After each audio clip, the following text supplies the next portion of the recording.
I'm not going to do any more memes because we were just about to start arguing about House of the Dragon and I wasn't even recording yet, and now I am. Hello.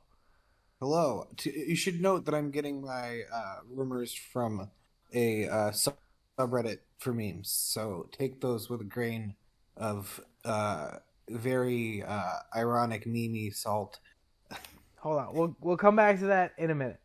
But first, we would like to say that if anyone wants to check out our new Discord, Yeah, we have a Discord. we have a Discord. It's in. I don't know why you would want to do that, but we throw around memes with some consistency over there. So if you want to come over, it'll be in the description, I guess. A good chunk of the all stars from our comment section are already there. Yeah. We definitely want to see you join in. Yeah, it's gonna be great. It's gonna be very fun. I would also like to say at some point in the next episode or two, we are going to be announcing another nerd poll. So keep your eyes peeled for that. Not this episode, probably next episode. I'm not telling you what it's gonna be. It's a surprise. All right, Zach, we're talking about House of the Dragon. We're talking about House of the Dragon. The poll that was promised. Season 1, episode 4. The horny episode. Yes. And regrettably, with that definition for it, this is by far my favorite episode of the show so far. This was a phenomenally directed, phenomenally written episode. I want to shout out, this was not done by people who did the previous episodes, and it very much stands out. Let me go make sure I'm crediting the right people, but it is written by Ira Parker and directed by Claire Kilner. Claire Kilner did some pretty indie stuff before this, and then a bunch of stuff I just have not watched whatsoever. But got her start making independent films, and she absolutely nailed it with the direction on this one. It was wonderfully shot, and I have to give them all the credit in the world. I feel like the beginning, probably they lingered more on it, and the editing made the pacing for those first two scenes a little tight. I want to talk about the first two scenes because I think they're the weaker two scenes of the episode, and they're still good.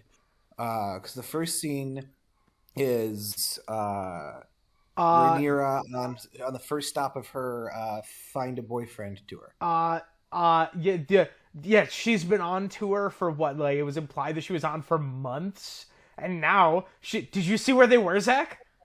Storm's End? Yeah, Storm's End, bro! It's great! Where two people from the Riverlands somehow got into a fight. Don't worry about it. Don't worry about it. They set that scene up. They set it at Storm's End so that they could set up a scene that I'm going to call my shot on later in the episode. I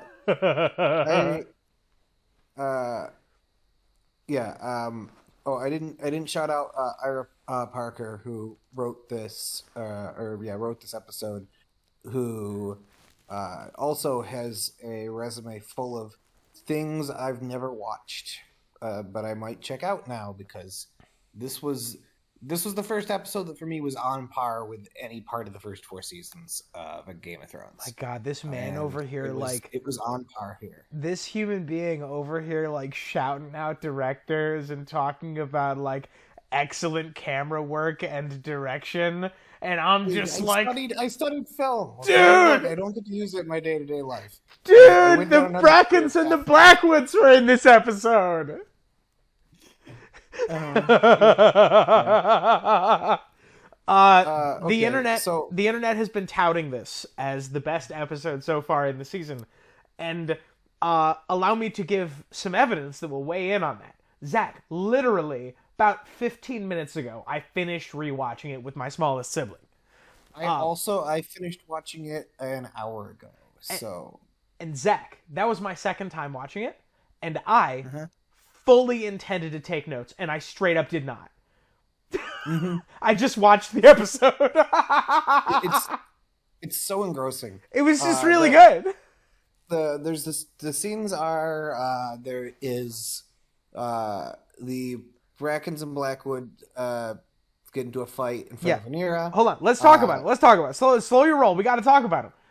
I want to get to the very third scene of the episode. But I want to talk about immediately upon watching it became my favorite scene of the show so far, and then later scenes, Tom, subsequently then became my favorite scene of the show so far. Oh my god, I had the same experience, dude. So are we talking about them in order, or are we just talking about shit we like? If we're just talking about shit we like, Zach, go for the third scene. 5-minute mark. We did. We're at 5:44. And also, it doesn't matter. Swear. It doesn't matter because I flashed your meme, which has the word shit and incest sex in it. Oh, okay. We were screwed from the beginning. Sorry, sure were. From the beginning. I would love to go through in order of this episode since we both saw it more recently. Yeah. And yeah, I love everything. Like the show goes on a pretty good roll throughout with scenes that I enjoy, and it takes its time and lets these characters chat about shit, which is like just what I'm here for. I'm here for the scheming and the plotting and the payoff.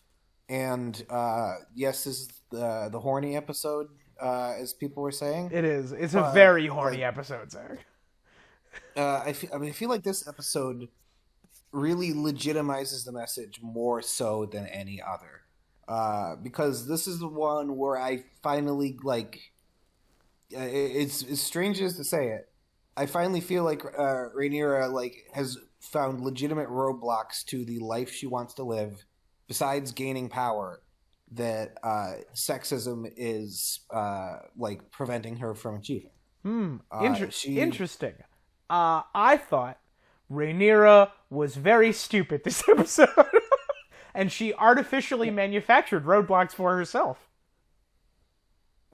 Yes, those roadblocks would not exist without sexism. And she straight up says it, and Viserys, straight up agrees and says, yeah, that's sexism. Yeah. Tough shit, kid. And while Daemon is on the while Daemon is on the floor, he agrees with Viserys. He's like, by the time we were her age, we had fucked half the people in King's Landing. Yeah. And Viserys is like, yeah, but she's a girl.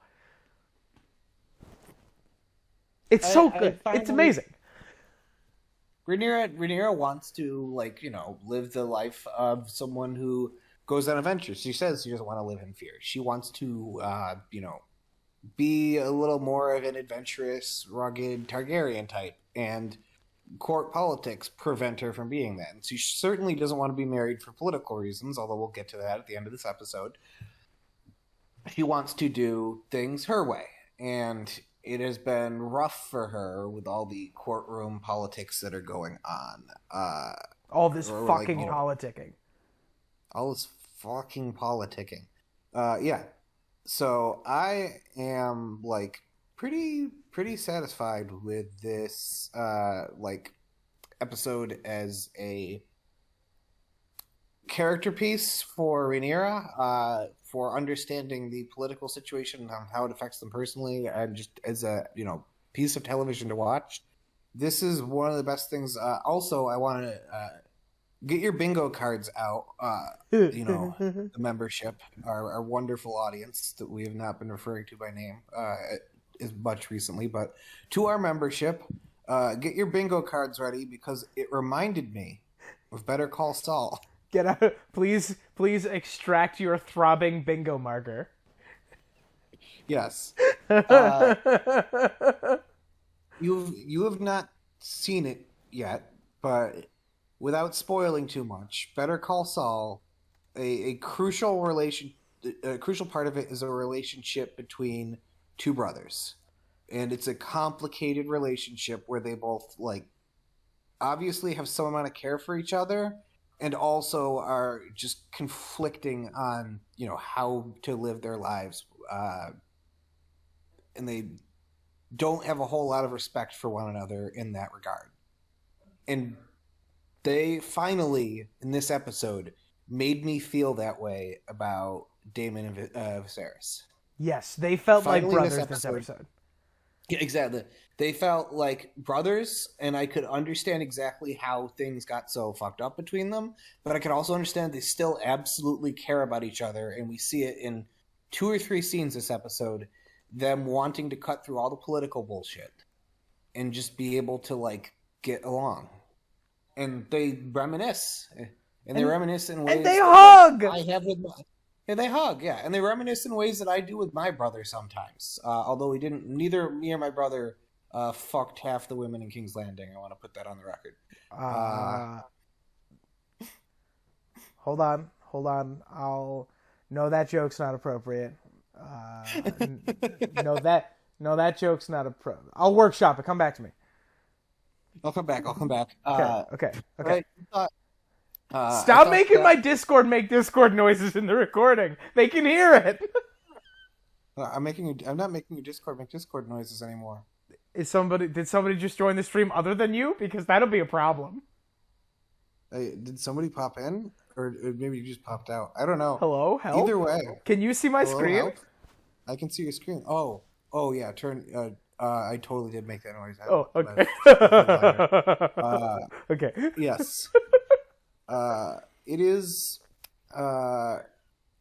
interesting to me that, like, they just sort of, like, didn't have any action this episode, because there was action in pretty much every... Hold on one second, Tom. Okay, I will riff. I will finally get the chance to riff about this thing that I've been trying to... We're 11 minutes into the video, and I haven't got to riff about House Blackwood and House Bracken at Storm's End. We'll come back to the, like, serious, like, political drama that this show is in a couple of minutes. But first I want to talk about this, okay? This is the first scene of the episode, right? This is the first... Okay, so we're starting to dig in deep here, Zach. How about we start scene by scene? I'll take the first one, and we don't need to trade off, but whoever has stronger feelings about given scenes can just take them. Go for it. You start with the beginning, because I think you have a lot to say about this scene that I don't. I do. I have a problem with this scene. I have some really big problems with this scene. Go for it. You ready for a hot take? You ready for my hot take that is going to be a theme of this episode, Zach?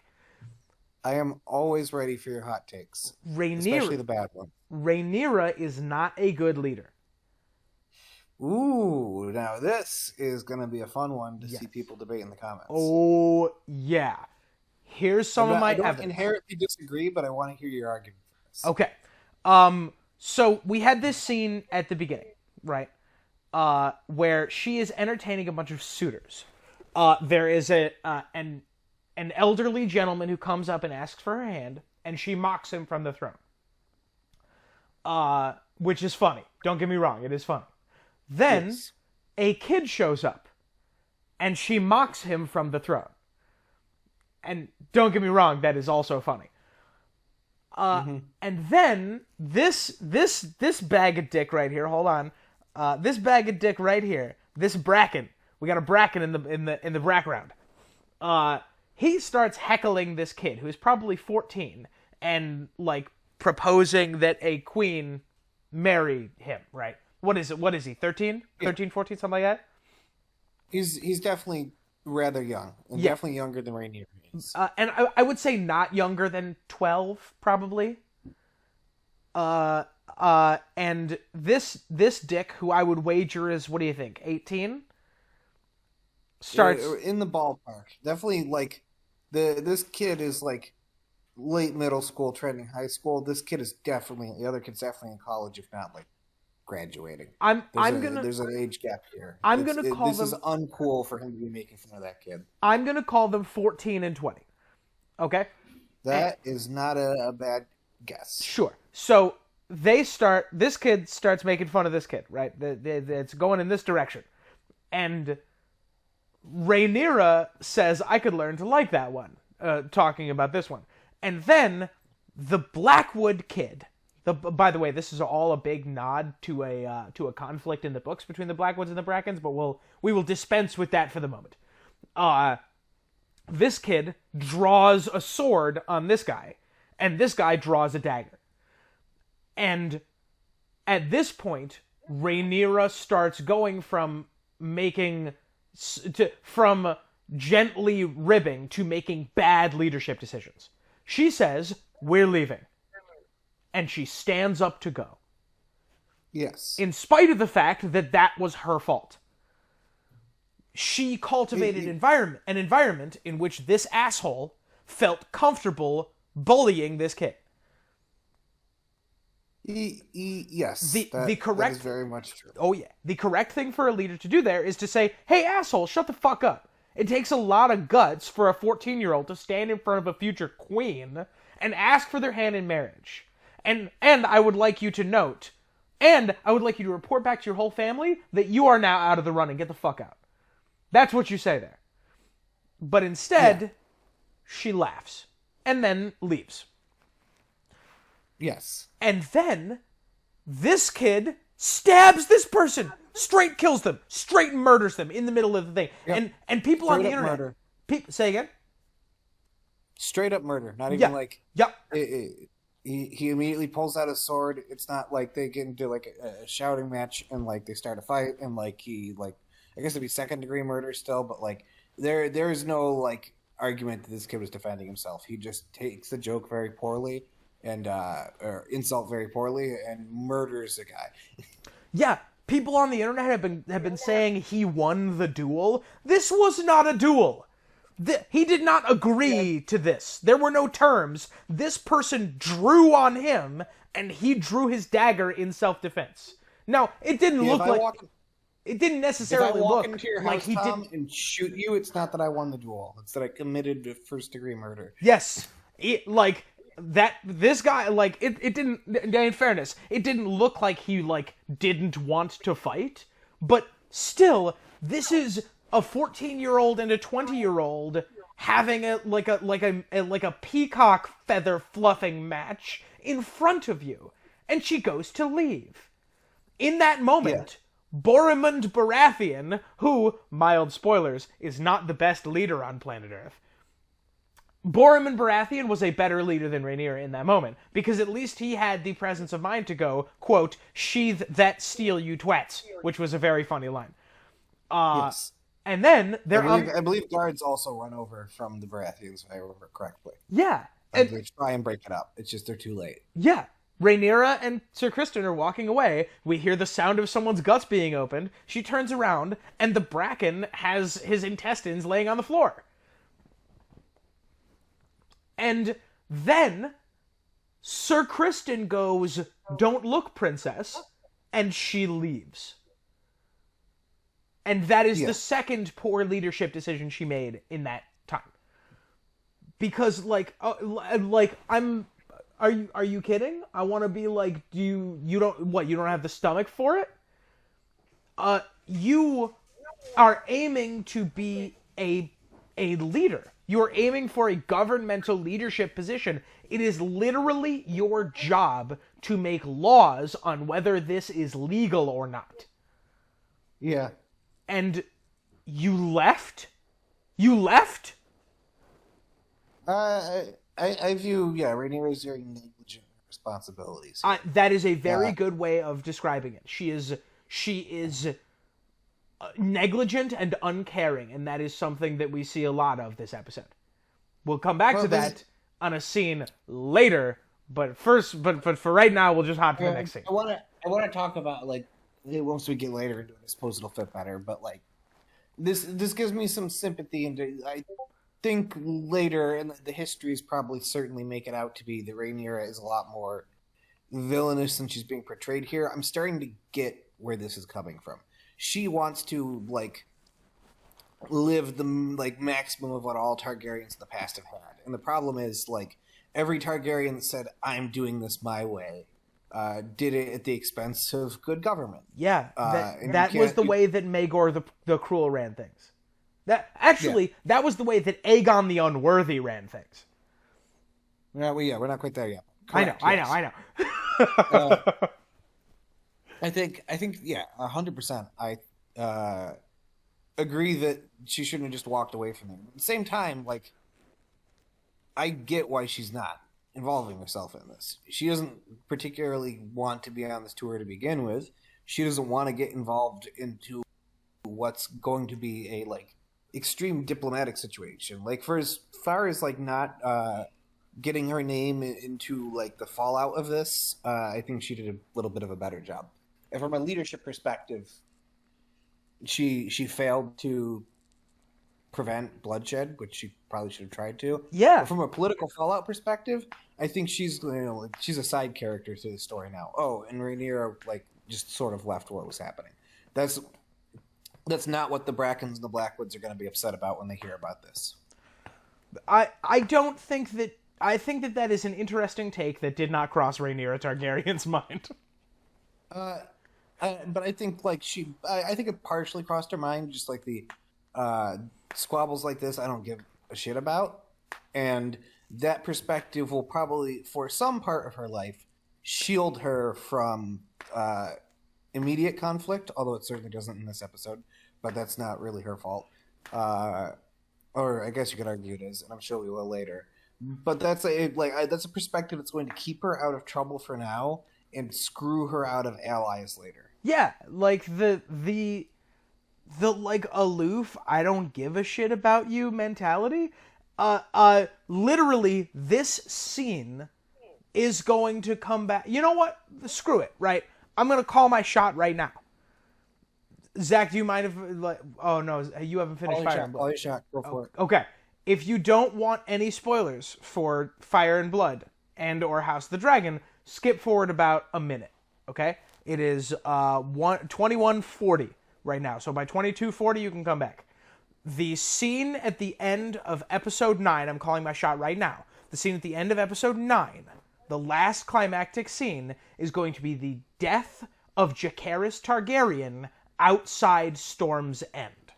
And this scene in Storm's End with Boromund Baratheon is going to be referenced as one of the reasons that House Baratheon chose not to ally with Rhaenyra Targaryen. And that is going to be one of the reasons that her kid gets killed. You got 20 seconds. You want to respond to that? I think that's very likely this will get referenced there. And that's kind of what, like, this stopped her from being involved in an immediate political like fiasco, but it has a lasting impact of she didn't make any allies here, and instead like her not getting involved probably made some people kind of pissed at her, and not in a way that they were actively going to do anything, but it's something that you're going to remember later. All right, there was a spoiler. Oh, sorry, go ahead. There was, the spoilers basically over. Yep. Well, welcome back, spoiler avoiders, you flipping nerds. There was a full-blown diplomatic incident playing out in front of her. She walked away and got in no trouble at the immediate term. But the people in the room are going to remember that there was a hugely important diplomatic incident, and she just left everybody else to pick up the pieces. Yeah, and she made a mess and walked away. I don't think you could say that she made the mess, but she certainly was part of the situation and neglected to take any responsibility in mending it. Which is what a leader is, right? The leader. This is something I've been thinking about a lot for a lot of reasons related to my life, my line of work, which I won't talk about, and other things that I've been watching, reading. Is where does the buck stop? At what point, who is the person who says this is the decision we're making and why we're making it, and I'm willing to take the consequences of that? And I think that's a question that's going to be pertinent to this season. It already has been pretty pertinent to this season. Viserys is another king who can't seem to stop the buck. And Rhaenyra has some similar qualities. And at a certain point, somebody has to be the person to make a decision. And this is part of Daemon's appeal too. He is always confident in everything he does, even if it's a stupid decision. Even if he's risking his own life, he's the person who's willing to go out of his way to say, this is where we're going, this is what we're doing, and here's why. So anyway, that's the first scene. So anyways, that's the first thing. The second scene is Daemon's dragon flying overhead while Rhaenyra is on a boat. I don't have much to say about it other than it was way too short, and I would have loved them talking on the boat for a little bit longer. So but what I have, a lot they need to get through this episode. That screams to me like a scene where there was more, and that's on the cutting room floor somewhere. They Correct. needed to It's cut. definitely- They needed to cut for time so that they could have that 5.5 minute sex scene that we're going to talk about later.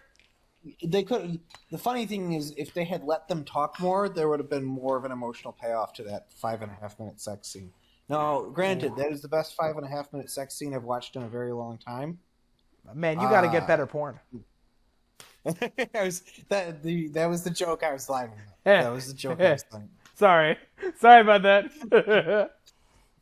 All right. Yeah. Okay, moving right along.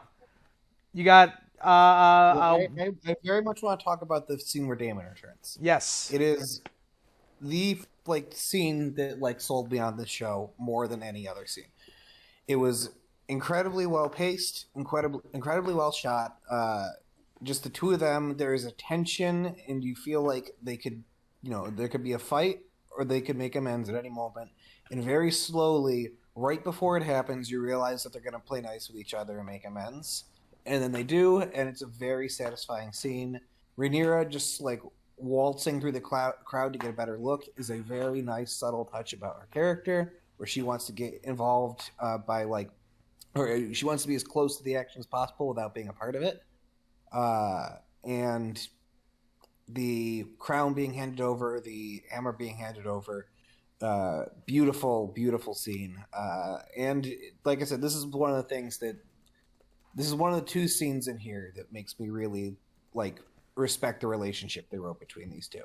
It is a beautiful, you can see both the pain from them having very conflicting lifestyles and very conflicting roles and desires, and the just familial, I want to support you, I want you to be happy, bumping right into each other. And it's all expressed mostly in their expressions and their tone, and not directly in the dialogue. Yeah, that's good direction. There's just a couple of good lines. Add it to the chair, and you wear a crown. Do you call yourself a king? Yeah, and then all the things after that, you can feel the tension start to ease a little bit, and it's all in how the script is read, and not they don't tell you. This is a very show don't tell episode, and they do a lot of showing and not a lot of telling, and it's all the better for it. Yeah, considering just how little screen time Viserys and Daemon actually share, the emotional payoff both in this scene and in the scene, you're already watching this episode, the scene where Daemon is getting his shit kicked in on the floor of the Red Keep, the emotional payoff is really quite impressive considering how little time they actually spend to each other. Yeah. I also have I have another. Do you have any more takes on this scene? Because I have one. Go for it. Give me your take. My God, is holy shit, is Matt Smith hot? Yeah. Yes. I'm not gonna argue here. Matt Smith playing a sexy bad boy works way better than I ever would have thought. Kudos to you, Matt Smith. You clearly fuck every night of your life. Good God, he looks so much better with short hair. Oh my God. Yeah, that wig. Look at this smug motherfucker. Yes, he looks great in this episode. He acts amazingly in this episode. This is the best acting I've seen him give, and he's been consistently the best actor since the show began. Oh, I feel like how dare you speak that way about Paddy Considine? Paddy Considine, or Constantine, or however you pronounce it. This is his best episode as well. And basically the level of great acting he gave during that bonfire scene last episode, he just gives twice that performance the entire episode this time around. Oh yeah, he rocks the whole episode. It's so good. Oh my God. Yeah, look at how good Daemon looks. Oh my God. I'm here to kill crab feeders and rob cradles, and I'm all out of crabs. Yes. He's... Anyway. Yes. I agree with every take you had about the throne room scene. By the way, I thought it was beautiful. I do want to make a note of the outfits in that scene. Holy God! The outfits in general in this episode stand out as really good. The direction stands out as really good. And the only complaint I have is one scene where I thought the writing was a little it was a little underwritten in comparison. And we'll get there because we're not quite there yet. But like one not as good but still good scene in an episode full of back-to-back great scenes is a very minor complaint to have. Yeah, when it's like 10 great scenes and 2 good scenes, it's a good show. Yeah. All right, so moving right along. We get a after the king and his brother make amends. There is a party scene where they are like partying it up. They're having that like, oh no, you were the favorite son conversation that every pair or group of siblings has always had ever. Like it happens. It felt very natural that like Viserys like kept insisting that Daemon was the favorite. This is another thing that reminds me a wee bit of Better Call Saul. Anyways, during that time, we also get Alicent and Rhaenyra like starting to mend fences a little bit and talking about how they missed their friendship. And that was an incredibly well acted scene for both of them. I was kind of skeptical of like how their relationship, their friendship was written and how it was like portrayed, as well as whether they were like good casting choices, especially because I believe we only have like 2 maybe episodes left with this Rhaenyra before she's aged up. I don't know if we're going to keep the same Alicent actress or not. I don't know. I have been trying not to pay attention to the like to the behind the scenes kinds of things because, as I will mention I'm going to mention this. I'm going to mention this in the Incredible Takes section. I do not like the behind the scenes kind of things, so I'm trying to keep it as a surprise for myself. That's fair. I don't know that for sure. I'm speculating. I know there is another Rhaenyra actress that was like announced when the series was announced, so that was like unavoidable for me to know. I'm guessing that we are very few episodes out from a time skip, if I had to guess, because there needs to be one, from my understanding of where the plot's going. Yes, I believe you are correct. Which is a shame because I thought at first, like, well, she's only going to be Rhaenyra for a couple episodes, so if like I don't dig her acting, like I can just deal with it. But this episode sold me on her as Rhaenyra. Like, she knocked it out of the park this episode, and her relationship with Alicent felt the strongest this episode out of all of them. So I'm kind of bummed, actually, that we're going to get a different Rhaenyra down the line, because this actress is phenomenal. I'm forgetting her name. Is it Millie Alcock? Hold on. Millie Alcock. Yeah, that's the actor. Yeah, Millie Alcock. Great work. Phenomenal. Yep, actually did truly phenomenal job. And all right, we can say like good job to the directors. They were really, really, really, really, really good this episode. Oh my god. Okay. Let's move on from the garden scene. There's a little bit of flirting between Daemon and Rhaenyra, I think. They speak High Valyrian, and it sounds really good, and they clearly had a linguistics expert, which they didn't have for those later episodes of A Game of Thrones, where they forgot their own languages. Yeah, they, you may recall, for Game of Thrones, they invented like 5 languages, an entire language family, and then for the Bad Dragon show, they wrote those people who wrote those episodes out of the show. Yep. Wait, did that track? It's fine. It's Misa means mother in High Valyrian, but it doesn't. they were wrong about their own languages they made up for the show. They got 2 of the fictional languages they created confused. What a wonderful time. Misa means mother in High Valyrian. I know what Misa means. Also, why would Danny need somebody to explain a language? Anyways, Daenerys, who speaks Valyrian better than either of you. She was raised just whatever. Anyway, we're starting to get into my notes. I have written in my notes Alicent's domestic nightmare. Yes. And holy shit. She has another baby. She got another baby, and like during that conversation in the at the party, Rhaenyra is like, God, I can't imagine having to like being locked in a tower and being forced to squeeze out babies. And like Alicent gets this like dead-eyed look on her face. Which she sports multiple times throughout this episode. Yes. One scene in particular, which somehow is the most uncomfortable scene. It's intercut between the other most uncomfortable scenes, so it's really like a it was a very interesting contrast to me. It was. We can't just jump there.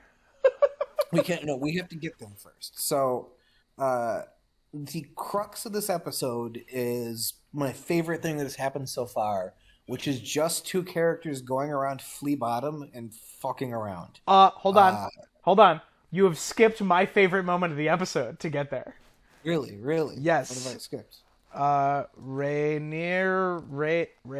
Rhaenyra. Oh my god, I can't spell. How am I gonna Rhaenyra map, perhaps? No. Rhaenyra secret passage. No, it's not gonna show it to me, is it? There is no okay, so I'll just be right here. So, yes, this one. Okay. Yeah. This was my favorite scene of the episode. Now, are sneaking out? Yep, I want to note, I do not think this is the best scene of the episode, but those things don't need to be equivalent. She walked in and it was silent, and she's just like taking off her earrings and like looking around, and she finds this bag at her table and empties it, and then she finds inside Paige's clothes.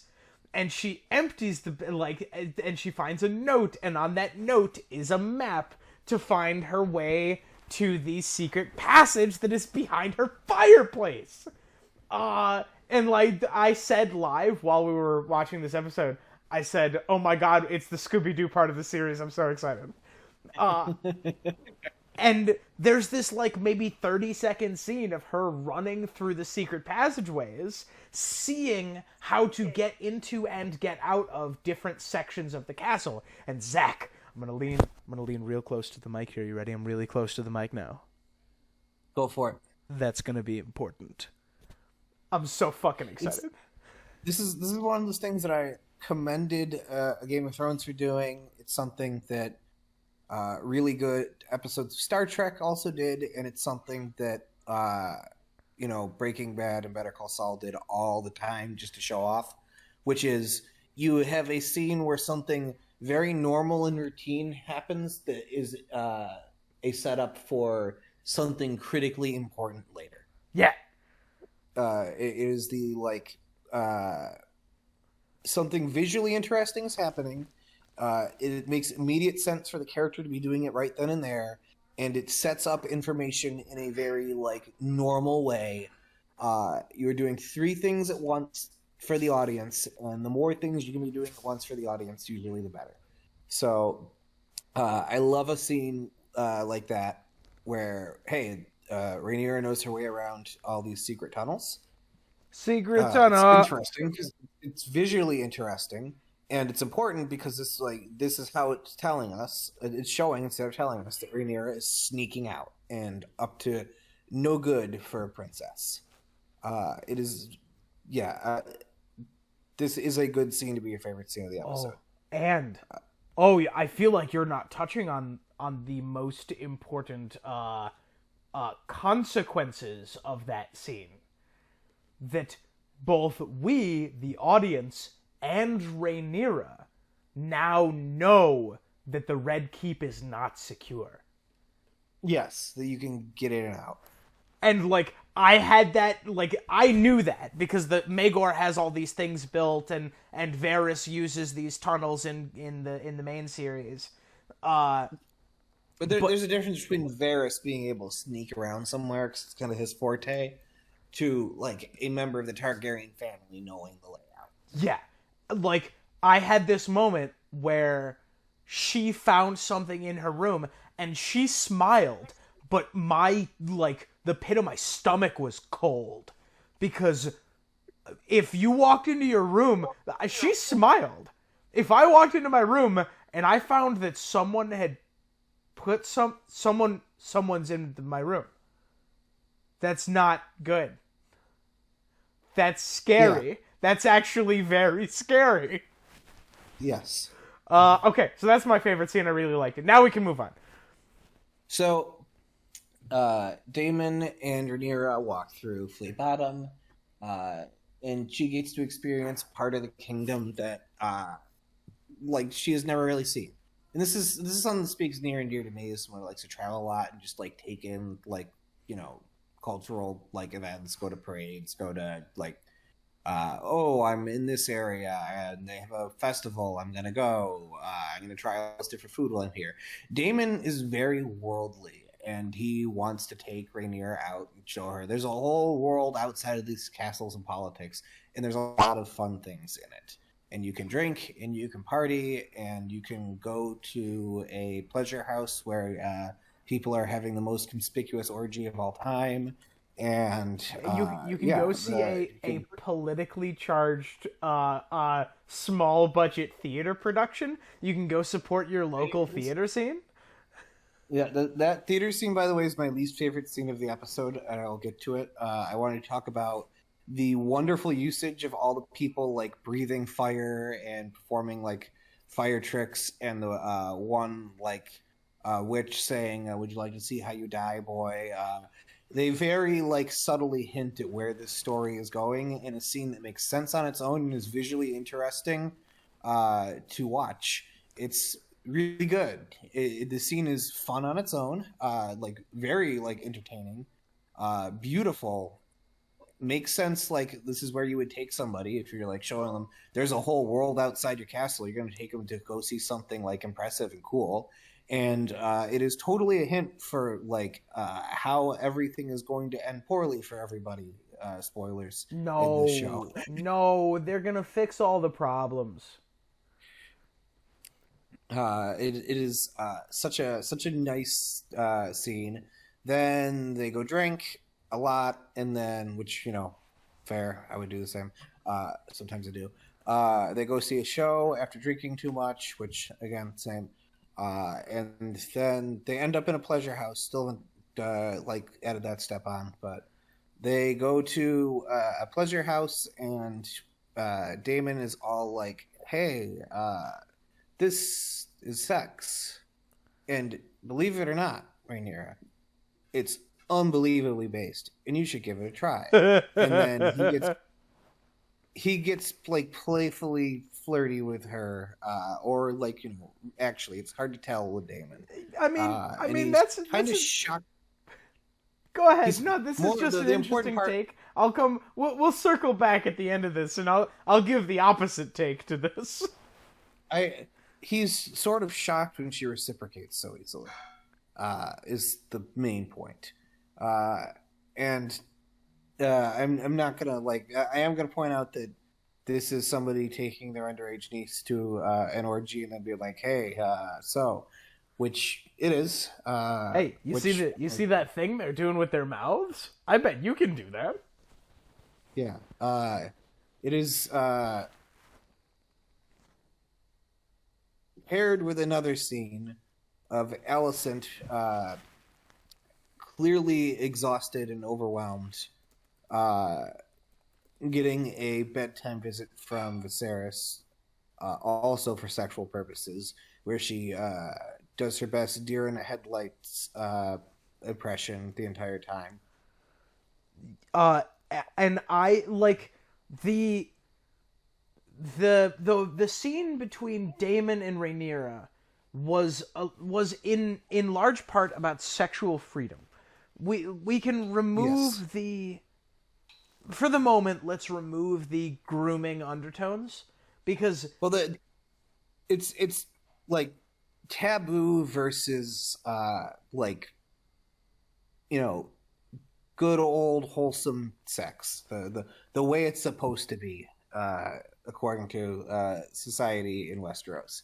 This is how sex is supposed to be. You're supposed to be married, and like share a bed, and uh, it's all above board. And there's an age gap in both these relationships, and notably, one of these relationships isn't between two blood relatives, but like it's a contrast. Meanwhile, like everything going on with Rhaenyra is like as taboo as possible, is like supposed to be like the forbidden fruit temptation sort of thing.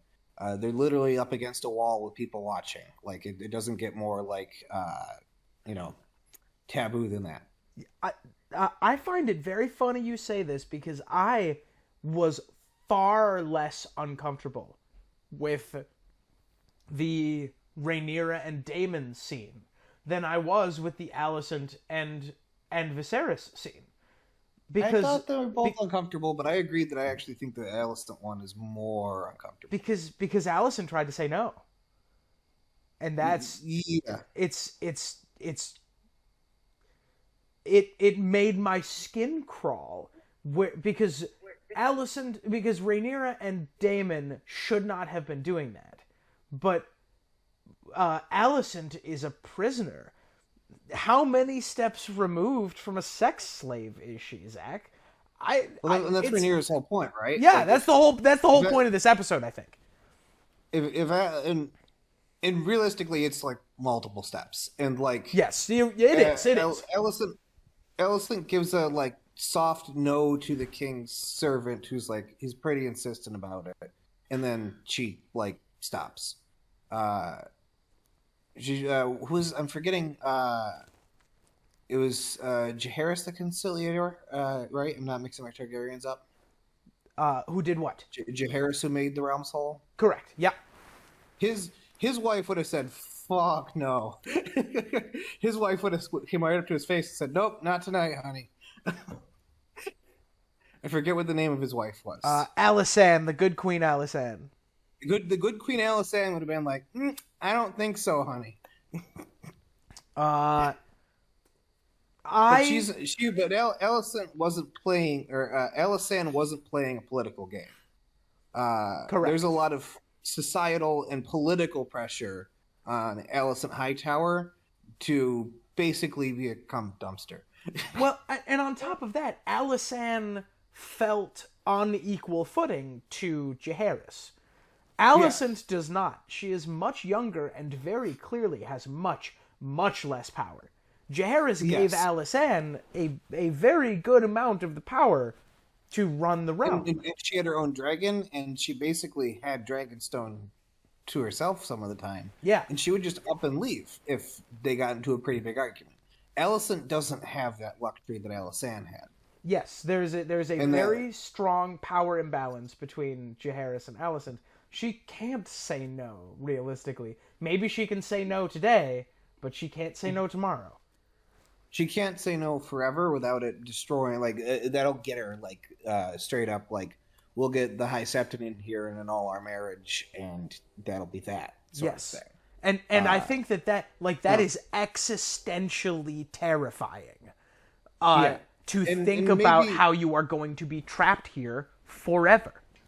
Well, the interesting thing is, I think Viserys, if like you like seriously had a heart to heart with the guy, and she's like, "Hey, I just don't want to end up, like, no offense, how Emma died," and I could see Viserys maybe taking that to heart, but honestly, in a weird kind of fucked up way, I feel like there's a lot of pressure on her from her father to make as many Targaryens who have Hightower blood as possible.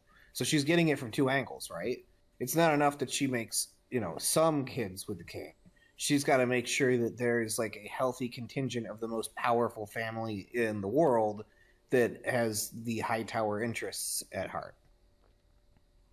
So yeah, from two different angles, her job's basically to be a baby factory.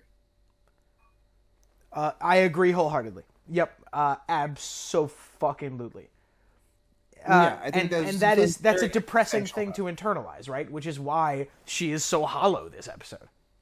Yeah, she's basically realizing she has no role to play outside of being a baby factor. Although I feel like, and this might be some character growth for her, she's going to realize that as the mother of some powerful figures, she is going to get an outsized amount of influence in their lives that is an effective political tool for her to wield. But it's not her choice to wield that. That's just a, like, happenstantial benefit.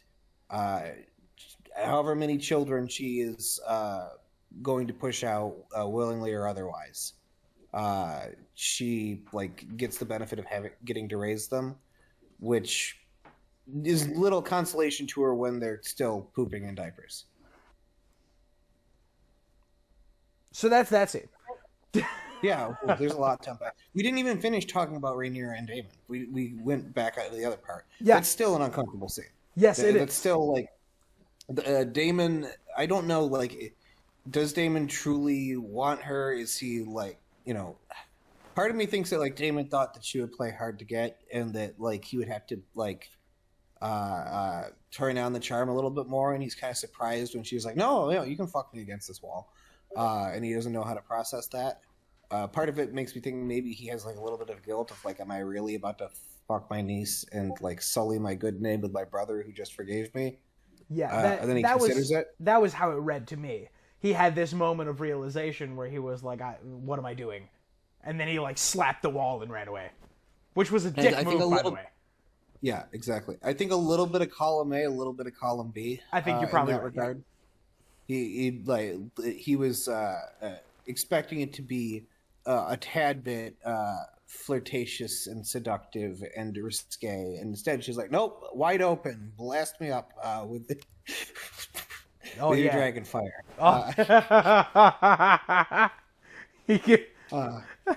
You want the good girl, but you need the bad dragon. Yeah. Our official sponsor. However, a bad dragon would have served her well because she made bad decisions. Yeah, she uses Sir Kristen Cole as his new duty as the royal dildo. All right, this is the other scene. Do you have a rant about this scene? The scene is quite long, but I thought it was incredibly well shot, and I feel like without them saying a lot of words, you feel the connection that these characters have that has been kind of established before.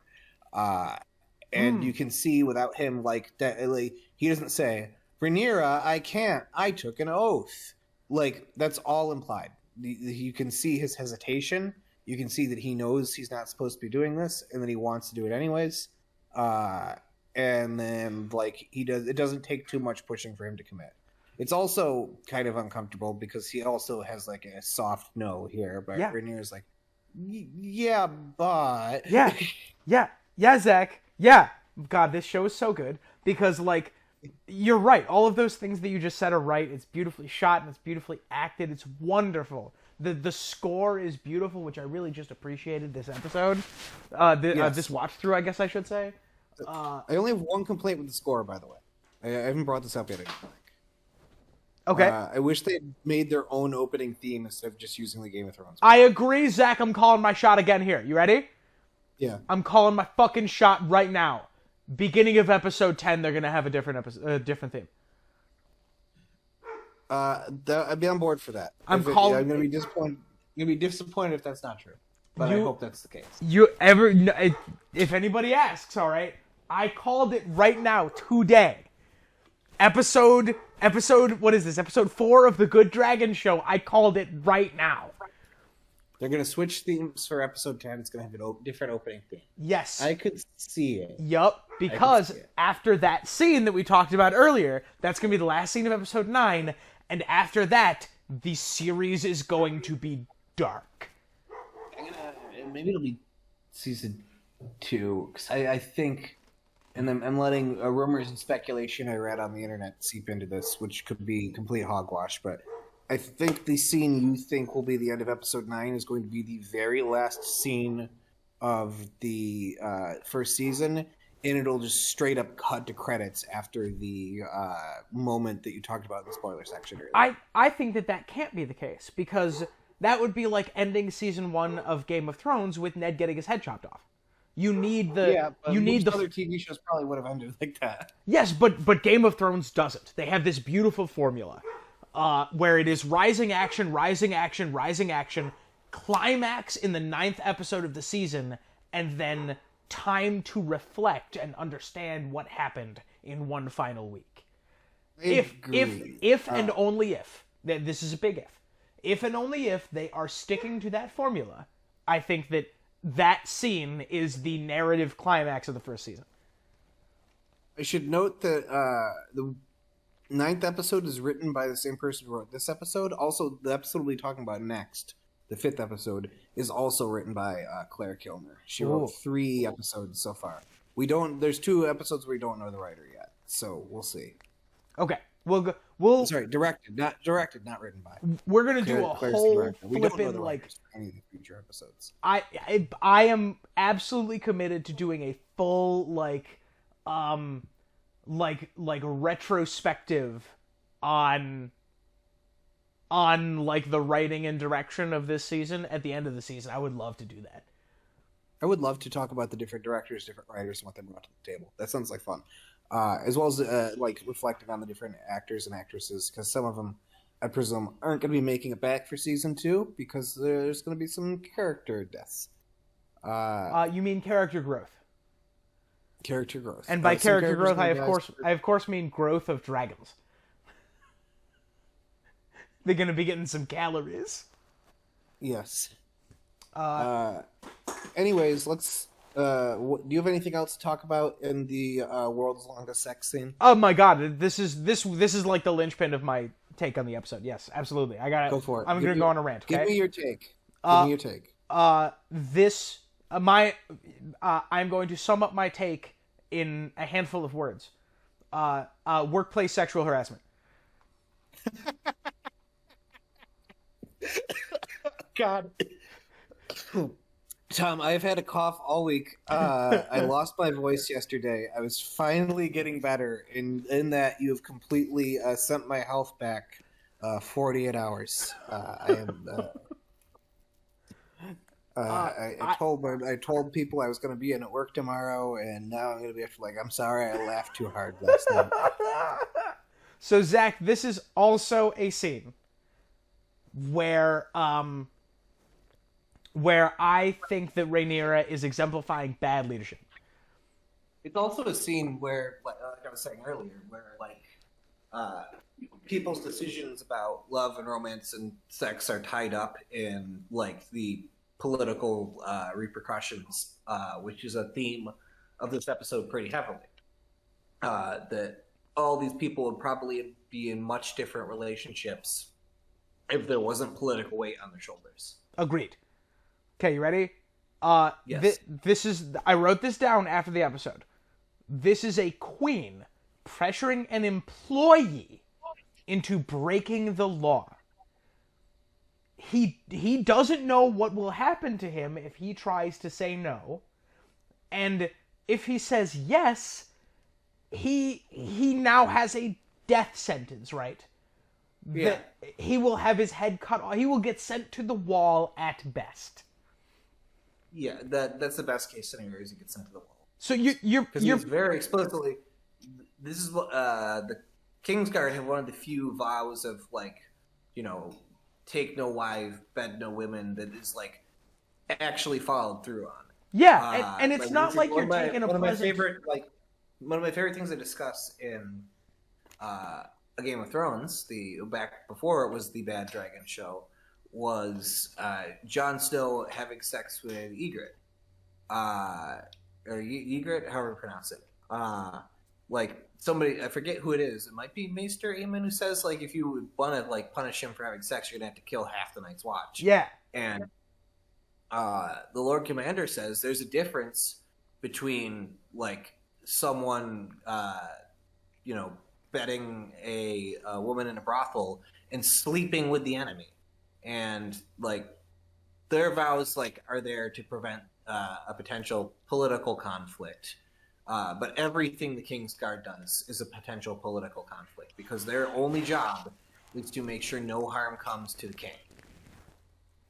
Yeah, and like this isn't even like a pleasant evening dalliance at a local brothel. You're sleeping with the princess, who you're supposed to protect. Yeah. But granted, like he pretty much like without saying many or any words makes this entire argument purely with like his expressions, his tone, and his like actions, all of which communicate this exact idea of this is against my oath. I'm supposed to protect you. I shouldn't be doing this anyways. And well, I'm not going to put up that much of a fight. No, just, like, honestly, still.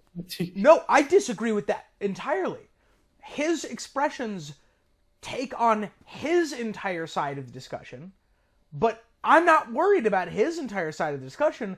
I'm worried about Rhaenyra, who has demonstrated herself to not give a shit. To not give a shit about the consequences that could happen to Sir Criston Cole if this is ever found out. She put her friend in mortal danger so she could turn Sir Crispin into Sir Crispin Cream. Like, it reminds me of Mysaria. Mysaria's speech to Daemon in episode 2. Where she says something to the effect of, he's been lying and about her being pregnant, about her becoming his wife. And she says, you're a Targaryen. You can afford to play your little games. I can't. It is such a disregard for the consequences of other human beings that it almost makes me feel like what's going to happen is not just inevitable because of the political situation, but that Rhaenyra is actively causing these problems too. Yeah. I was also very proud of Sir Crispin Cream, and I didn't hear a joke. I didn't hear a laugh. No, that was good. That was Sir Crispin Cream. Very, very good. I'm sorry. An interesting parallel just sort of struck me, which maybe I've been reading up on real life royalty a little bit too much due to recent news events, but people have been in royal families before and not had a taste for like the royal pomp and circumstance.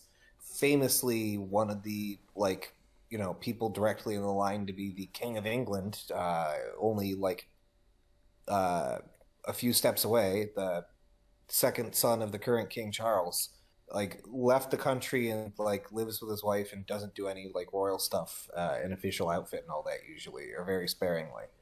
Rhaenyra, this is the interesting thing about her character, is she wants to do that and also be queen at the same time. Which prince is it? Hold on, let me make sure I know my princes of. Charles has 2 kids. Well, do we have 2 kids? Yes, he has a Prince Harry. Prince Harry doesn't really care about all the royal stuff and just wants to live like a decent life. And he's not really anywhere near becoming king at the moment because his father is king, and then he has an older brother who has kids. Actually, he's pretty much Prince Daemon. Sorry. But like he has no ambition to be a king or live like a king. He just wants to be himself, which is a fine place for him to be, and probably honestly healthier for him because like he's not going to be king, and some of the royal pomp and circumstance stuff like kind of sucks to deal with. So the less he has to deal with it, the better. But Rhaenyra is such an interesting character in that she hates all the political conventions, all the like duties, all the requirements, but she still very much wants the power and the putting herself in history and all that. Yeah. And it's really exemplified in this scene where she wants to have her own, member of the Kingsguard. Because, like, realistically, you can have people dismissed from the Kingsguard and then their oaths are over. If she wanted to, if all she wanted was to, be able to bed Kristen Cole whenever she wanted, she could say, I'm going to have you dismissed from the Kingsguard, like, honorably in such a fashion that it doesn't reflect poorly on you as a knight. I'm going to tell my dad to take me out of the line of succession. We'll go retire to one of the, like, various other places that, like, we can live in harmony, or just hang out here in the Red Keep, and we can just, be a couple. If she really wanted to do that, she could, like, she'd get some pushback from her dad, probably. But she could said, just do what's that. going to make me happy. She could do that. She could abdicate. Yeah. She doesn't want. She wants to have her cake and eat it too. I think is like one of the big things we learn about Rhaenyra in this episode. All right, so that's that scene. We got a lot of like political undertones out of 3 consecutive sex scenes. Credit to the writers. Yeah. Oh, further political undertones to that sex scene. It was intercut with shots from within the secret passageways. Yes. Which is uncomfortable. It definitely implies there'll be a voyeur scene in the future where somebody sees somebody else having sex and is like, hey, don't do that. Speaking of which, somebody already did that. Correct, because while they're in the pleasure house, a child spy who is just hanging out in the pleasure house and nobody thinks it's weird that there's just a kid hanging around. Like he's waiting for his parents to be done or something like that. Notices that Rhaenyra is there and runs and reports to Otto Hightower. And I love how the political fallout for this happens. Because from Otto's perspective, like him having spies in different places and following people around makes sense. And immediately Viserys is disgusted that his daughter was spied on. And that he's getting information about something his daughter did that came from a spy. Even if that spy probably wasn't there to follow her around and was like shocked that that's what happened, and that's definitely the implication we get. Viserys has like a good dad reaction of like, my daughter went out and did something irresponsible. That's for sure. Like, yeah. That probably did happen. Why the fuck were you spying on her? Would you like to explain to me why you were taping her? Yeah, exactly. Wow, like... And before he even mentions that like Daemon was there too, and they apparently fucked, Viserys is like totally fucking cool with it. Oh, she went to a brothel? Yeah, whatever. She can do that. She casually throws out what of it. Yeah, he's okay. Yeah, she went to a brothel. I guess I'll get her some like what is it, moon tea? Yes. Just in case. But like. Okay, you're telling me this. Why? This is certainly not the first nor last time a Targaryen has gone to a brothel. Oh my goodness! It will happen again, Otto. Yeah, and Otto is like, no, there's some like sinister shit going on here, which admittedly there was, just maybe for different reasons than I thought. I don't know if Daemon's like full intention there was to fuck Rhaenyra, or whether he was just trying to like. It's hard to tell what's going on with Daemon at any point in time. Like we were saying earlier, there was a lot going on in his head in that scene. Yeah, but he makes it out to be like, "Hey, they're fucking," which is not the case. Yeah, he actually straight up lies to Viserys' face. He says, "Quote: they were seen in a brothel coupling." Which. I mean, I guess technically they like went through the like setup of it, but they never finished. Yeah, they never even come close to or they never even got to the middle part. Yeah, they were never couple. All they did is make out. Yeah, which is not make out and start to take some clothes off. Yeah, which is unbecoming of a princess, sure, but Otto Hightower straight lied to the king's face. And Alicent heard that. Yeah. Alicent picked up on everything that was going on. Alicent then immediately confronts Rhaenyra and is like, "Hey, you fucking your uncle?" And she's like, "No, I'm not." And And notably, Rhaenyra also lies. She mentions everything is honest, but to the point of them almost having sex, which she cuts out. And then he says he went and just like passed out with like I think she says like he drunkenly found some whore and left. Yes, which is not true. He angrily pounded the wall and then left after almost having sex with her. Daemon. The turn of phrase is, quote, "Daemon never touched me. I swear it on my mother's grave." Which is not true. He touched you. He kissed you. You kissed him back multiple times. Yeah. You had most of your clothes off, and you were like totally ready to fuck. Y'all were touching. Y'all were touching. As a matter of fact, I find this very significant, Zach, because that is the second person to swear on Aemma Targaryen's grave. Yes. Viserys also swears on Aemma's grave that Rhaenyra will not be supplanted.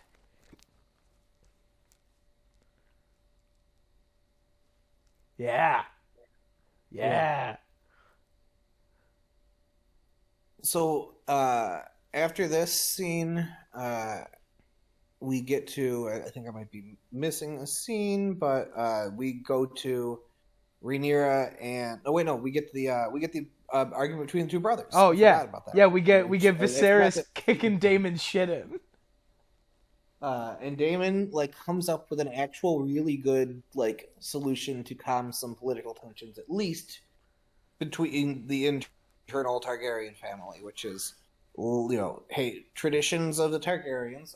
Multiple wives are like something that's happened before. Incest happens all the time with Targaryens. Let me marry Rhaenyra, and you've solved a political headache. A lot of people are going to respect her rule better with me at her side. And you have stopped her from getting into a marriage where she's going to be used for a political ploy, because, like, I don't gain too much other than, like, okay, that's a lie. He does gain quite a bit from it, but, like, he doesn't gain a foothold into a family that, like, someone else would, where they would need a ton of heirs to be passed down. They could have as many kids as they wanted and not need to like pump out extras to run up the numbers on Targaryen influence. They're just making more Targaryens. They're not making Targaryens who are also High Towers or Targaryens who are also Valerians. And Viserys basically tells him to go fuck himself. Yeah, Viserys is, you don't get to tell me what decisions I make and who I marry my daughter to. Yeah. And also, he wants to put the Valerian like tensions behind him, which too little too late there, Viserys. But so that leads to our wonderful next scene where this is the scene that I feel like has handled the like sexism inherent to the like kingdom the best, which is Rhaenyra being like, I did something that like a lot of Targaryen kings have done, and Viserys is like, yeah, they were men, you're a woman.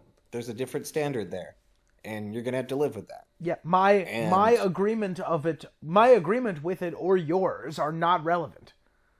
Yeah, exactly. You are right. Absolutely. Me and Daemon absolutely went out and had a ton of sex when we were younger, and you don't have that luxury. Sucks, but that's the way it is. And this is where I'm starting to like, this is the best it's been handled. This theme that is crucial to the story in the show so far, is Rhaenyra just wants to have the same luxury that several Targaryen kings have, for better or for worse, been able to do. Yeah, and I found found directly told to her face, you don't get that luxury. I found somewhat amusingly in this episode, I found a lot of parallels to Cersei Lannister. Yeah, where she's like if were I Jaime, we would not be having this conversation.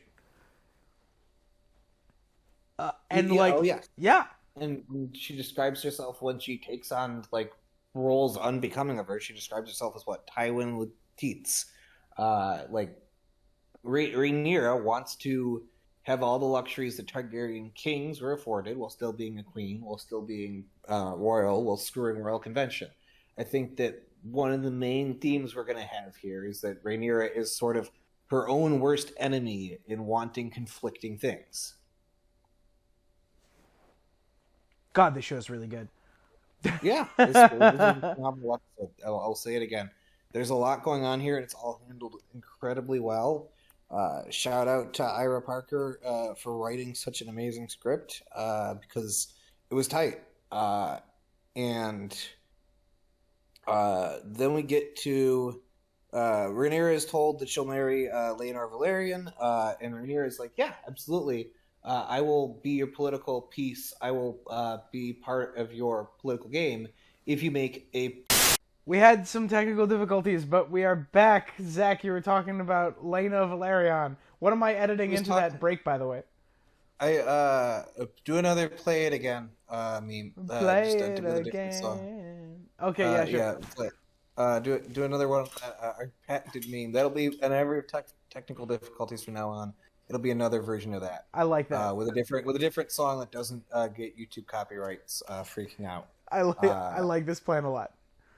So yeah, we were talking about they're gonna marry Rhaenyra and Laenor to each other. Oh, Laenor. Which I think is Lenore.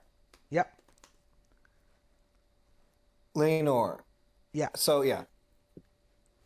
That Laenor Velaryon, is going, and that is their way of trying to solve a political dispute, which will presumably give some relief to the Velaryons feeling like they're being given the cold shoulder by the Targaryens, but it's also probably too little, too late, because it goes deeper than not just the houses being wed together. It feels like there's a lot of the triarchy was a huge issue that Viserys just didn't deal with until the last possible minute, and then, admittedly out of spite, Daemon solved it before Viserys was even of any help. But from the House Velaryon perspective, it's we're only just now getting this mild amount of acknowledgement. Marrying into the Targaryens is something we wanted to do a while back, and to the current king, not to the future queen. We wanted the recognition now. Hold on, I'm gonna join your stream again. I'm just looking at pictures of Laenor and Sea Smoke. We wanted the recognition in the alliance now, and the best you can give us is whenever this king dies, assuming that you're gonna hold up your end of the bargain on Rhaenyra inheriting, of which there's a lot of, and this is one of the things I don't like about the theater scene. Is George R. R. Martin has consistently shown that the small folk do not give a shit who sits on the Iron Throne, and to think that they would all just be booing Rhaenyra taking it because she's a woman without much other reasoning felt dumb.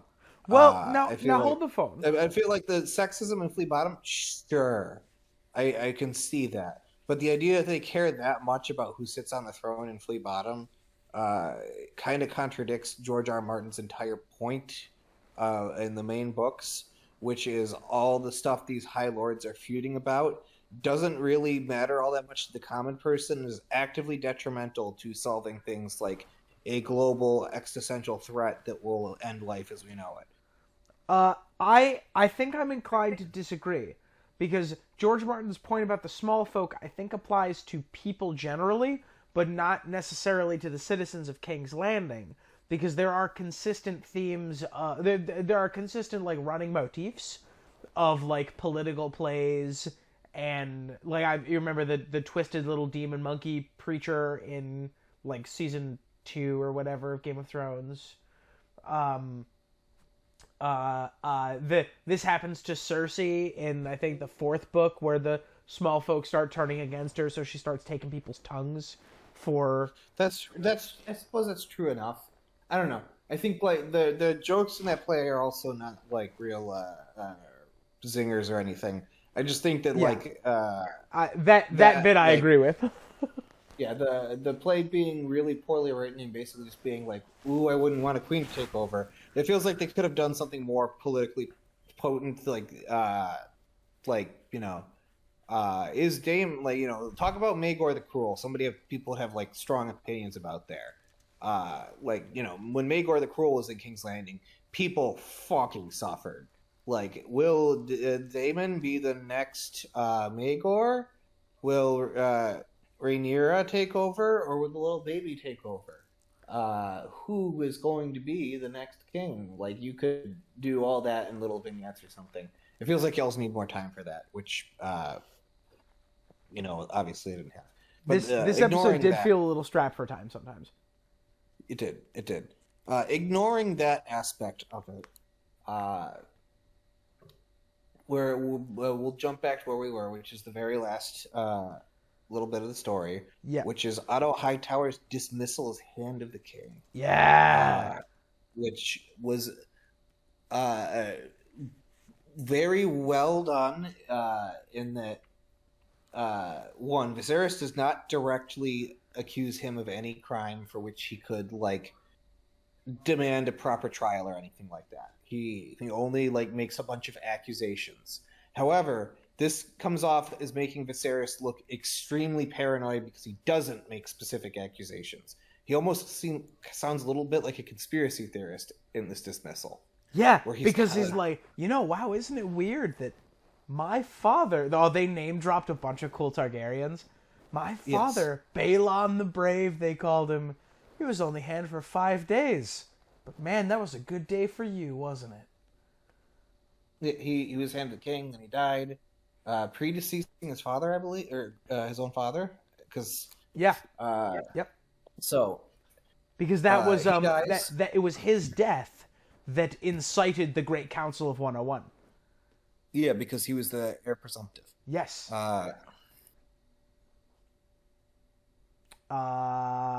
Which makes it does make it a little suspicious that he happened to die while under the care of maesters, says Tom, thinking about Old Town conspiracies.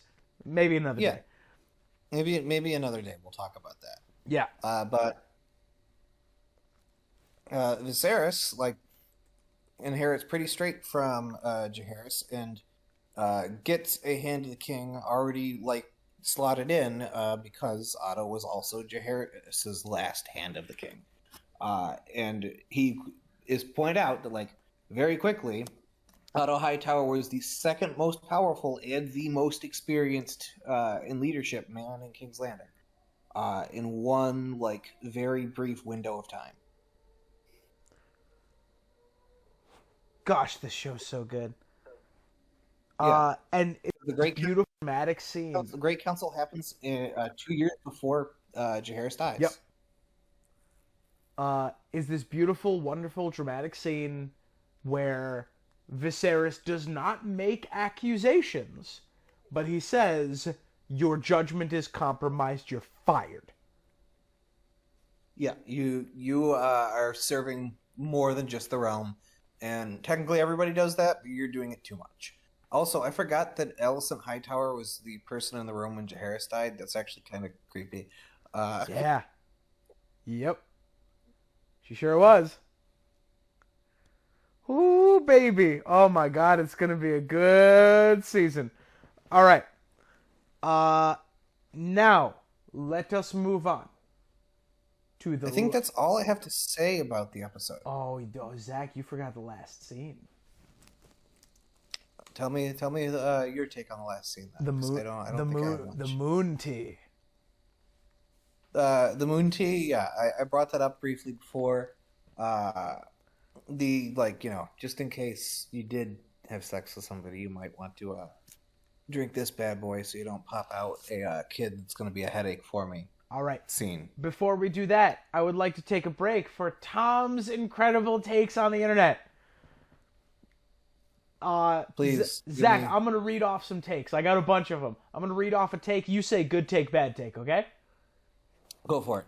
Quote, I really liked that kid getting called a punk and stepping to that guy and killing his ass, but politically it might not have been the best. Correct on all counts. Good take, well put. Yeah, usually politically, murdering somebody because they insulted you in full view of a bunch of other people with political, moves to make is considered a poor move. Quote, man, I knew there'd be sex, but I did not expect the incest. But did you read the source material perchance, or did you watch the previous show perchance? It's that was kind of baked in. Literally in the first scene of, or not the first scene that has Daenerys in it, in a Game of Thrones, Viserys, the other one that we now have to disambiguate, Viserys, the Beggar King, pops in and is like, Danny, if it weren't for political circumstances, we would be married to each other. We would be straight up boning all the time because Targaryens bone their relatives. And he turns to the camera and says, this is important.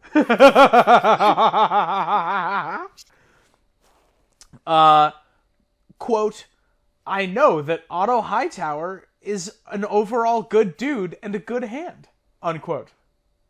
Well, that remains to be seen.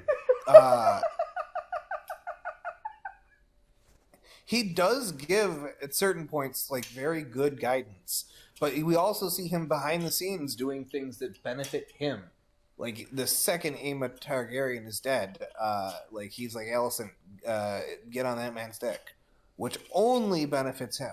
Only benefits the Hightowers. Yes. It doesn't explicitly benefit Alicent, as we find out in this episode either. Yeah. All right, we're gonna take a little sidebar. This is a take from me, Zach. This is a take from me. This is a take from you. Yes. Give me the take. Fuck the next episode trailers and the post-episode breakdowns. Fuck them both. I don't watch any of these things. Neither do I. But I have learned through the grapevine that the Daemon and Rhaenyra Scooby-Doo scene that was spoiled in the trailer. Oh, so the best scene of the episode was spoiled in the trailer, which really sucks. I don't. Maybe it's not the best scene in the episode, but it's definitely a contender. And It's your favorite scene. My favorite scene was spoiled. And it's so, when she finds that note, it's so tense because you don't know who it's from. You imagine it's from Daemon, but it could just as well be someone pretending to be Daemon. It could be for any number of reasons. Yeah. Yeah. Except that we apparently in the trailer you see them hooded running through the streets of King's Landing, and you're like, it's not that big of a leap. Yeah. Yes. Also, in the post-episode breakdown of this episode, as I understand, I have not watched it, as I understand, they use the turn of phrase, Daemon didn't have sex with Rhaenyra because he, quote, couldn't get it up, unquote. Are they saying that the only reason they didn't have incest there was because of whiskey dick? Because that's definitely not the implication. I feel like they would have given us more of a guidance to he was having erectile dysfunction issues. Agreed. If that was where they were going with it. Well, now he did stop having sex with Miss Arya in the first episode, as many people pointed out. He did. He did also do that. It could just be that he constantly is waffling between whether or not he wants to have sex at all times, which sounds like something Daemon Targaryen would do. I have a take here. Okay, yeah, give me one. This one, out of all the episodes so far, has the worst title. Because every other title had something to do with what happened, and this one's called King of the Narrow Sea. Which Daemon's not the focus of this episode, and the Valyrians, who are the other important part of what's going on in the Narrow Sea, don't even fucking show up. There's probably a better name for this episode. The last episode before this was called Second of His Name, which is so good. And that's such a very good name for that episode. It's about Aegon's name day, but it's also about various other like second sons. It reminds me of the episode Second Sons from A Game of Thrones, actually, where we meet multiple people who are a younger sibling, and we see like the impact that has on their life in a society based on primogeniture, I believe is the proper term. Yeah. Or I mean, I know it's a proper term. I just don't know how to pronounce it. But King of the Narrow Sea, I don't like that title. I feel like there are like calling this one Flea Bottom, calling this one like fucking anything else, honestly.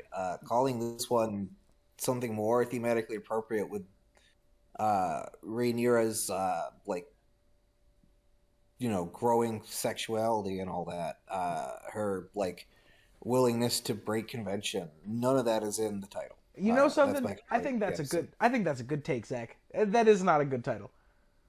Yeah. I wonder, would you want to know the title of the next episode? Yes, please. We Light the Way. Ooh. All right, Zach. Carrying right on. We're carrying on. Good take, bad take. Go for it. She can't be pregnant. If the girl stays on top, she can't be pregnant. Confirmed. Zach, we are legally obligated to say that is a bad take. That's a bad take. It is. What was I going to say? I believe that's a Knocked Up reference, I believe, which I hope. Otherwise, somebody actually believes that. But that's the joke they make, and I think it's the movie Knocked Up, where this is like, she can't be pregnant if she was on top because of gravity. How about I liked this episode more than episode 3. No, I'm gonna take this one. I'm gonna do good take, bad take on this one. Okay. Go for it. I liked this episode more than episode 3. I like people talking. You can have your big expensive battle, but they need some build-up. I didn't like that battle at the end of episode 3. There wasn't any build-up to it. Don't blow your load this early in the season. I mean, I partially agree. I prefer this episode to the last episode, but I feel like saying that battle was completely unearned is wrong. And they spent. Go ahead. I'm sorry. They gave at least 2 episodes. So they like from the beginning they've been saying there's this guy you need to kill in the Stepstones. There's this guy you need to kill in the Stepstones. We see him the episode prior. We get more of this guy you need to kill in the Stepstones. We get the beginning where we see the dragon flying around and them hiding in caves, which admittedly could have been more impressive, but whatever. And I'll agree that there's some ridiculous parts to that action scene, but I feel like on the time scale we're operating on, like, yeah, it's probably in the like middle of the pack for like battles in the Game of Thrones universe, but being in the middle of the pack is still pretty good because there's a lot of extremes there, right? Yeah. Nothing will. It takes a long time. 4 whole seasons of setup to get to the best one, which is the entirety of the episode, "The Watchers on the Wall." Yeah. Which is just a phenomenal action scene where everything feels earned. That takes 4 seasons to set up. Yeah. And this is the whole reason I brought this take in, Zach. I brought this take in because of the phrase, "Don't blow your load this early in the season." Yeah. And the stuff with the crab man, the crab feeder, whatever. That's gonna pale in comparison to what we're presumably getting in the 3rd, 4th season of this show. Yeah, man. They're not blowing their load early. Let me give you a metaphor that I thought about. All right, this is like going to Olive Garden and eating and seeing somebody eat 2 Olive Garden breadsticks, and you saying, "Whoa, don't blow your load so early." Oh, it's like watching Archduke Franz Ferdinand being assassinated, being like, this is basically over. Yeah, holy shit, dude! You're really rushing through this. There can't possibly be like things more climactic than that. To that person. Then that person's gonna be shocked when they see how the Anastasia character ends up. Zach, that person thinks that the battle with the crab feeder, that like, what do you think? Maybe like 70-person skirmish on a beach with one dragon at a time. They think that that's blowing their load. Holy shit! I have some really good news for that person. Yeah. Now, if you think that they could have spent wartime developing that, I agree to an extent. Do Sure, I think yeah. that some of the parts of that were a little ridiculous, like Daemon surviving way too many volleys of arrows? Yeah, but in the grand scheme of things, I don't think that's a huge deal. And notably, like that ain't them blowing their load. No, That's not even quite close to them blowing their load. all right. Couple more takes here. Maybe they will eventually, but I think they'll edge a couple times before they get there. Oh yeah, it's gonna be really good. You know what? We'll return to that take at the end of the season. We'll see how they're feeling about it. Couple more takes here. Quote. So good take, bad take, Zach. Allison could stand to put a little bit more effort in bed.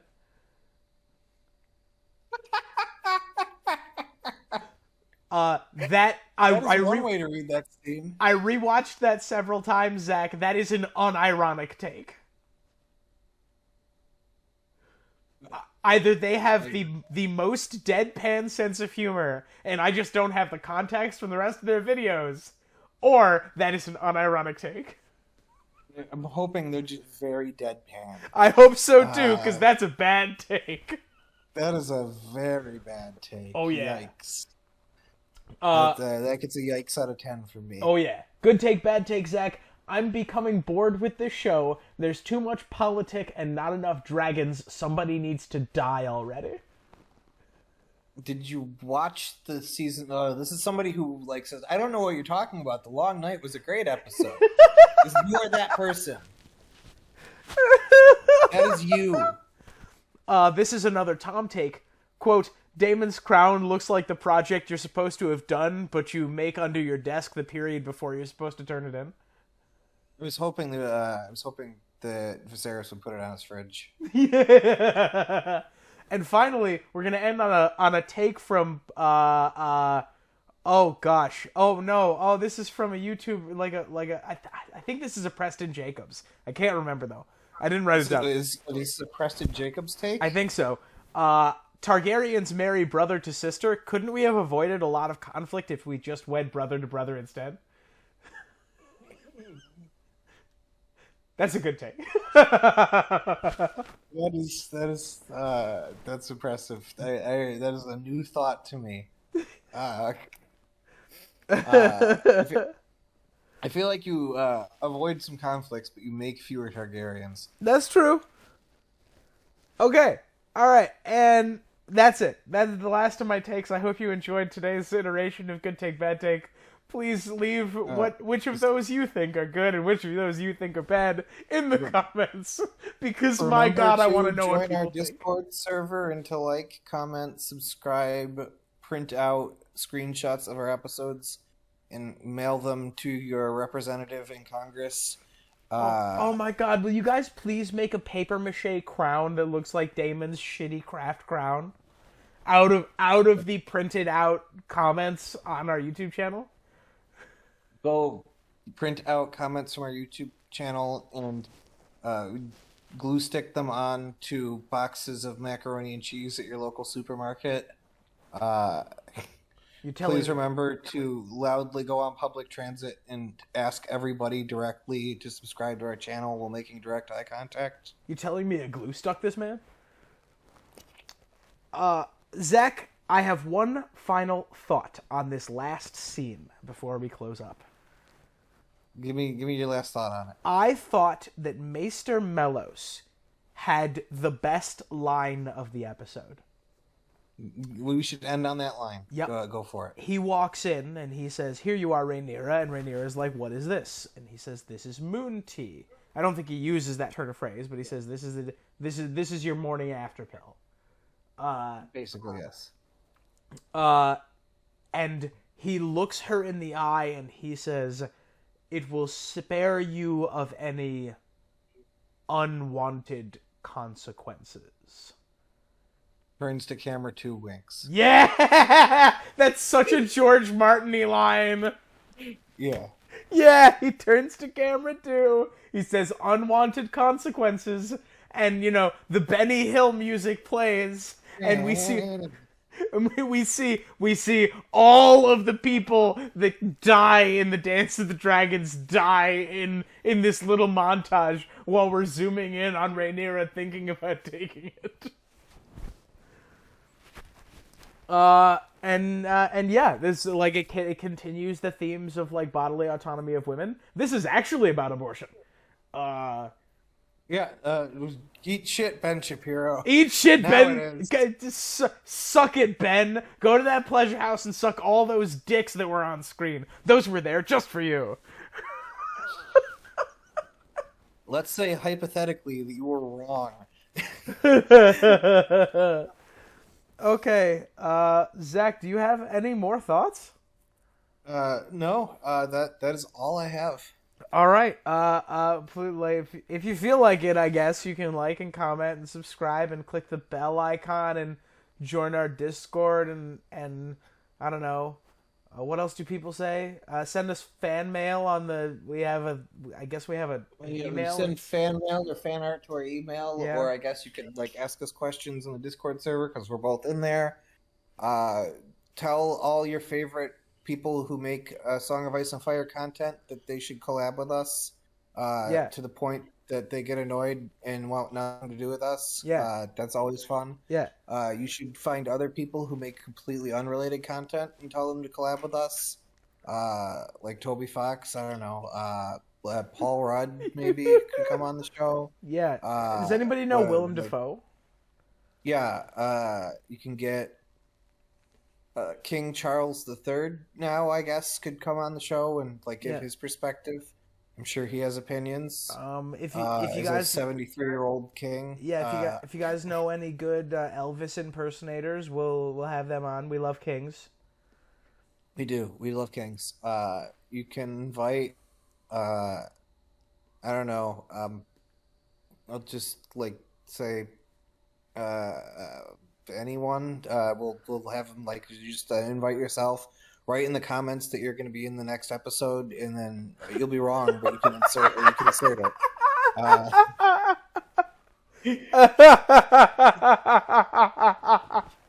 So, please comment below the contribution that you made to this episode. Be like, hi, I'm Bill, and I edited this episode. I wrote the joke that Tom tells at 6 minutes and 14 seconds. Hi, I'm Bill. I did all of the directing for this episode. I was in the room with Tom the whole time. I'm the person who first came up with the characters of Tom and Zach, and the writers very much took them in a different direction, but I feel like the original seed of my idea is still definitely there. Oh my god. Okay, Zach, goodbye. Goodbye.